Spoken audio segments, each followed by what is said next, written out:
నమస్తే. Welcome to Leo. మనతో ఉన్నారు తెలుగుదేశం పార్టీ నేత సూర్యదేవలత గారు. మేడం నమస్తే. నమస్తే. తెలంగాణ అండ్ ఆంధ్ర వాస్తవానికి ఉమ్మడి రాష్ట్రంగా ఉన్నది కాస్త విభజన జరిగింది. ఏ రాష్ట్రానికి ఆ రాష్ట్రానికి ఇప్పుడు అటు అమరావతి, ఇటు హైదరాబాద్ అందరికీ తెలిసిందే.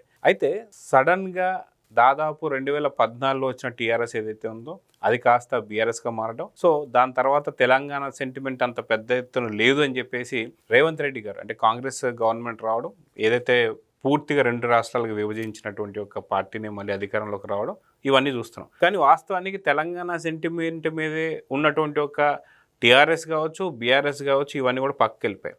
ఇప్పుడు కొత్తగా కల్వకుంట్ల కవిత గారు మళ్ళీ టీఆర్ఎస్ అనే పార్టీ మరొకటి పెట్టడం, ఆవిడ ప్రొఫెసర్ నాగేశ్వర గారు ఇష్యూ తీసుకొచ్చేసి తెలంగాణ వాదాన్ని మళ్ళీ రేపడం, దాని మీద రౌండ్ టేబుల్ సమావేశాలు, అక్కడ మళ్ళీ జర్నలిస్ట్ ముసుగులో కొంతమంది డైరెక్ట్గా టీఆర్ఎస్కి సంబంధించి బీఆర్ఎస్కి సంబంధించినట్టు కొంతమంది పూర్తిగా బయటకు వచ్చి ఇక్కడ ఉన్నటువంటి ఒక ఆంధ్ర వాళ్ళ విగ్రహాలు కావచ్చు, లేదా అన్న ఎన్టీఆర్కి సంబంధించి మొన్న మైత్రివనంలో పెట్టినటువంటి విగ్రహం కావచ్చు, ఇవన్నీ చుట్టి పూర్తిగా మేము హుస్సేన్ సాగర్లో ముంచేస్తామని కొంతమంది, లేదా ఆంధ్రాకి పంపించేస్తామని చెప్పి కొంతమంది.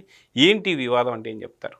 అంటే ఇక్కడ వీళ్ళు మాట్లాడేది చూస్తుంటే అండి, తెలంగాణ ఆంధ్రప్రదేశ్ ఏదో ఒక బార్డర్ స్టేట్లు అని జనరల్గా అందరికీ అనిపిస్తుంది. అది కూడా కాకుండా ఇన్ని సంవత్సరాలు ఒకటిగా కలిసి ఉన్నారు.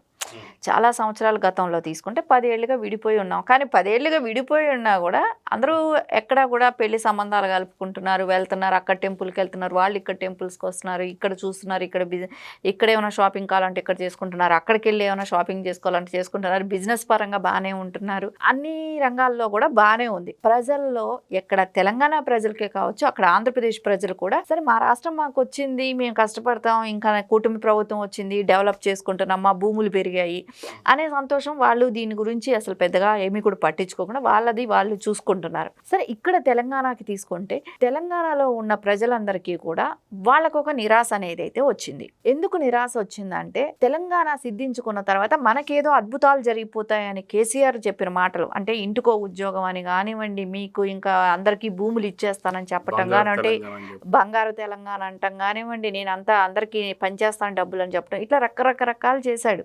ఆ జిమ్మిక్కులన్నీ కూడా 10 సంవత్సరాలు కూడా ఆ మాటలు జిమ్మిక్ అందరికీ తెలిసిందే కదా, అది చెప్పి మళ్ళా ఒక 5 ఏళ్లలో సరిపోదు నాకు టైము, ఇంకో 5 ఏళ్ళు ఇస్తే కదా నేను చేసేది అని అన్నాడు. సరే ఇంకో 5 ఏళ్ళు ఇచ్చారు. ఇచ్చిన తర్వాత కూడా ఆయన చేసింది ఏంటి? వీళ్ళు ఈ రోజున ఇంత చెప్తున్నారే, తెలంగాణలో అమరవీరులు చనిపోయిన 1200 మంది పిల్లలకి అమరవీరులు స్తూపం కట్టడానికి 8 సంవత్సరాలు పట్టిందా కేసీఆర్ సీఎం అయిన తర్వాత? 8 సంవత్సరాలకు కానీ అమరవీరులు గుర్తురాల. శ్రీకాంతాచారి తల్లికి ఏదైనా ఆ కుటుంబాన్ని ఆదుకున్నారా? ఆదుకుంటామని చెప్పి ఎలక్షన్లలో అంతా తిరిగి ప్రజల్లోకి వెళ్ళి ఓట్లు తెచ్చుకున్నంత వరకు చూసారే, తర్వాత ఏ రోజైనా ఆదుకున్నారా? అంటే తెలంగాణలో ఉద్యమంలో చనిపోయిన వాళ్ళందరికీ కూడా వాళ్ళని వీళ్ళు వాడుకున్నారు, అంతేగాని వాళ్ళకి ఈ కేసీఆర్ కుటుంబం అంతా కూడా వీళ్ళు బాగుపడ్డారే కానివ్వండి, తెలంగాణ ప్రజలకి కానివ్వండి, ఉద్యమంలో చనిపోయిన వాళ్ళకి కానివ్వండి, ఏ రకంగానూ ఆదుకోలేదు. అది ఇక్కడ తెలంగాణ వాదం పైన టీఆర్ఎస్ కావచ్చు, బీఆర్ఎస్ పార్టీ ఏదైతే ఉందో ఈ పార్టీ నుంచి ఓన్లీ ఒకే ఒక కుటుంబం బాగుపడిందని చెప్పేసి ఆ పార్టీలో ఉన్న వాళ్ళు చాలామంది కూడా చెప్పారు. ఈటెల రాజేందర్ లాంటి వాళ్ళు కూడా చాలామంది చెప్పారు, ఓన్లీ కేసీఆర్ ఫ్యామిలీ బాగుపడింది తప్ప మిగతా రాష్ట్రంలో ఎవరు బాగుపడలేదు. మీరు తెలంగాణ టీడీపీకి సంబంధించినటువంటి వ్యక్తి కాబట్టి కల్వకుంట్ల కవిత గారు వచ్చేసి ప్రొఫెసర్ నాగేశ్వరరావుకి సపోర్ట్ చేయడం, లేదా ఉన్నటువంటి ఒక అన్న ఎన్టీఆర్ గారి విగ్రహాలు తీసుకొచ్చేసి హుస్సేన్ సాగర్లోనూ లేకపోతే ఆంధ్ర పంపించేస్తూ ఉండవు. నిజంగా ఆవిడకి ఇలాంటి తెలంగాణ సెంటిమెంట్ తప్ప మరేది లేదా? యాజ్ ఎ తెలంగాణ సంబంధించిన టీడీపీకి సంబంధించిన నేతగా మీరేం చెప్తారు? అంటే మీరు చూడండి, బాబు గారిని మాట్లాడిన దానికి, కేటీఆర్ మాట్లాడిన దానికి కేసీఆర్ని ఫామ్ హౌస్కి పరిమితం చేసేశారు. అది టీడీపీ క్యాడరే చేసింది. ఎందుకంటే మేము యాక్చువల్లీ పోటీ చేయలేదు, పోటీ చేయకపోయినా మా ఓట్ బ్యాంక్ ఉంది, మా సత్తా ఏంటనేది మిగతా పార్టీలకు అందరికీ తెలుసు, మేము ఎవరిని గెలిపించాలనుకునేది డిసైడ్ ఫ్యాక్టర్ అయితే మేము చేయగలుగుతాం. సో అదైతే ఖచ్చితంగా చేశారు. మీ పార్టీ అధినేత చంద్రబాబు నాయుడు గారు ఇల్లు కూడా ముట్టడిస్తామని చెప్పి మాట్లాడుతున్నారు. నేను చెప్పేది ఏంటంటే, అది మాట్లాడినప్పుడు నారా చంద్రబాబు నాయుడు గారిని మాట్లాడినప్పుడు నాట్ ఓన్లీ తెలుగుదేశం క్యాడరే కాదు, తెలుగుదేశం ఓట్లు వేసేవాళ్లే కాదు, వాళ్ళ సింపతి పరులు కానివ్వండి, కానీ మొత్తం తెలంగాణ వాళ్ళందరూ కూడా వ్యతిరేకించారు. ఆయన గతంలో నారా చంద్రబాబు నాయుడు గారు 9 సంవత్సరాలు ఉమ్మడి ఆంధ్రప్రదేశ్కి సీఎంగా చేసిన వ్యక్తి. అలాంటి వ్యక్తిని ఇలా నువ్వు మాట్లాడటం అనేది ప్రపంచవ్యాప్తంగా జరుగుతుంది, అందరూ టీవీలో చూశారు.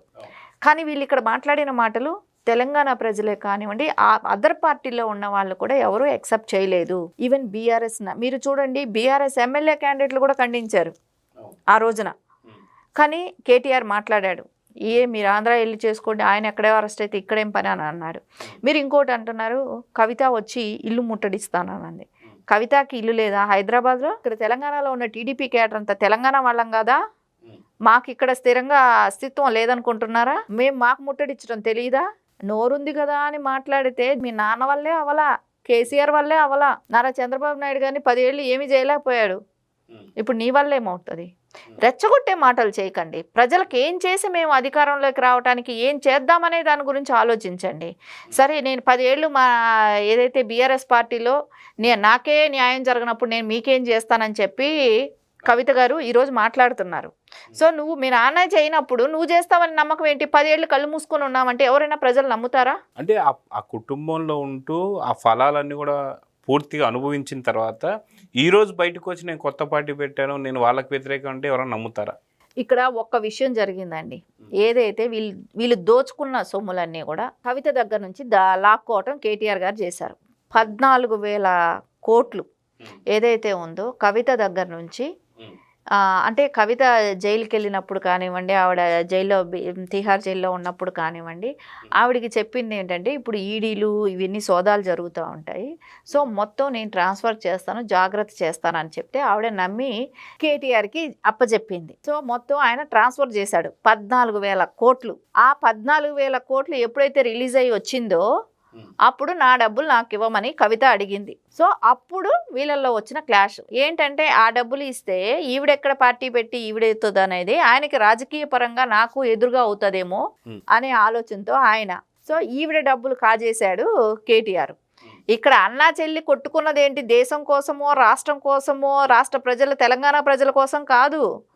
వీళ్ళు దోచేసిన డబ్బులు ఒకళ్ళకంటే ఒకళ్ళు దోచుకోవటానికి చేసిన ప్రయత్నంలోనే ఈ రోజున 14,000 కోట్ల గొడవే ఈ రోజున ఆవిడ రాజకీయ పార్టీ పెట్టడానికి ఒక పునాది. అంటే ఇప్పుడు ఇంతమంది ఏదైతే అటు ఎన్టీ రామారావు గారి విగ్రహాలు కావచ్చు, లేదా ఆంధ్ర వాళ్ళ విగ్రహాలు కావచ్చు, వీళ్ళందరినీ కూడా తరిమి కొట్టేస్తామని చెప్పేసి అంటున్నారంటే, వారిద్దరి కుటుంబ సమస్యలు ఏవైతే ఉంటే ఆ 14,000 కోట్లకు సంబంధించిన ఇష్యూ ఏదైతే ఉందో, దీనివల్ల మిగతా వాళ్ళందరినీ కూడా పిచ్చోని చేస్తున్నారా? మళ్ళీ మూడోసారి పిచ్చోని చేస్తానికి ప్రయత్నిస్తున్నారంటే ఏమంటారు? ఖచ్చితంగా ఇప్పుడైతే ఈ టర్మ్లో అయితే ఎవరు కూడా తెలంగాణ ప్రజలు నమ్మే ఇది లేరు. మీరు అనుకుంటున్నారు ఈ 10% ఒక జర్నలిస్టులలో ఆ రోజున ఆడ ఉన్నది, ఒకవేళ వాళ్ళ పెయిడ్ వాళ్ళు అవ్వచ్చు, ఏదైనా అవ్వచ్చు, కొంతమంది చేస్తున్నారు. కానీ మిగతా తెలంగాణ జర్నలిస్టులు చాలా ఉన్నతంగా ఆలోచిస్తారు. సో చాలామంది 90% వరకు కూడా, 90% అంటే 95% కూడా అందరూ కూడా తెలంగాణ అభివృద్ధి కోరుకుంటున్నారు. సో ఈ మూర్ఖులు ఎవరైతే పెట్టారనే మాటే మాట్లాడుతున్నారు. అసలు వీళ్ళు రాష్ట్రానికి పనికొచ్చే మాట ఏమైనా మాట్లాడారా? ఇప్పుడు ఆంధ్ర గురించి విమర్శిస్తే తెలంగాణ వాళ్ళకి ఏమైనా కడుపులు నిండుతాయా? ఉద్యోగాలు వస్తాయా? నీళ్లు వస్తాయా? నిధులు వస్తాయా? నియామకాలు వస్తాయా? ఏం వస్తాయని వీళ్ళు ఆంధ్ర గురించి మాట్లాడుతున్నారు. సరే, ప్రతి తెలంగాణ వాళ్ళు వెళ్ళి కూర్చొని ఆంధ్ర గురించి రోజు మాట్లాడితే వీళ్ళు ఈ జర్నలిస్టులు ఏమైనా, ఈ సోకాల్ జర్నలిస్టులు ఏమైనా వాళ్ళ కడుపులు నింపుతారా అనేది ప్రజలందరిలో కూడా ఈ రోజున అలాంటి మూమెంట్ ఉంది. సో ఈ రోజున ఇదే టాపిక్ తీసుకెళ్తే ప్రజలు కొట్టేయడానికి రెడీగా ఉన్నారు. అయితే ఇక్కడ మనం చూసుకుంటే అటు బీఆర్ఎస్కి సంబంధించి కావచ్చు, లేదా టీఆర్ఎస్ కావచ్చు, మళ్ళీ తన ఉనికి చాటుకోవాలంటే తెలంగాణ అనేటువంటి ఒక ప్రాంతీయ వాదం తప్ప మిగతా వాళ్ళ దగ్గర ఏదీ లేదు.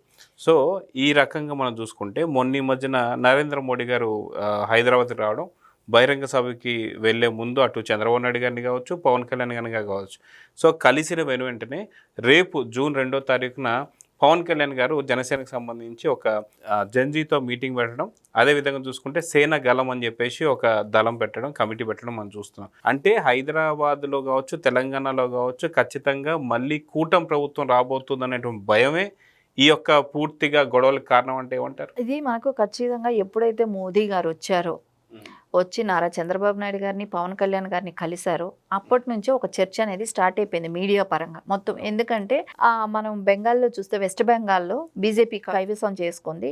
నెక్స్ట్ వాళ్ళ ఆలోచన వచ్చి తెలంగాణ.